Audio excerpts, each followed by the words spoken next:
The empty wrapper should tell it all. This is the sour Zaffi Taffy. Yum, let me tell you. You're about to get hooked on these. They're just amazing. But the flavors, they're watermelon, green apple, blue raspberry, grape, all bold, all juicy, all dangerous, all I'll just have one more. The chew is literal perfection. Let's just open it up and show you what you got.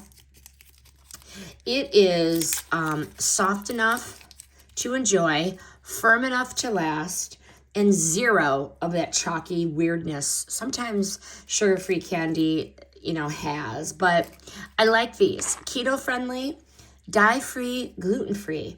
These Taffies really do play nice with those dietary issues, but they still taste like real candy. Not a compromise at all. I really would keep these stocked in my kitchen for my kids. I like the chewy, the fruity, the sweet, and zingy fix that you just keep reaching for, and without the sugar crash or the guilt.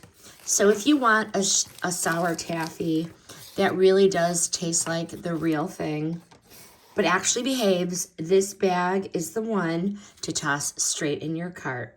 This is a sponsor review. The product is provided by the brand.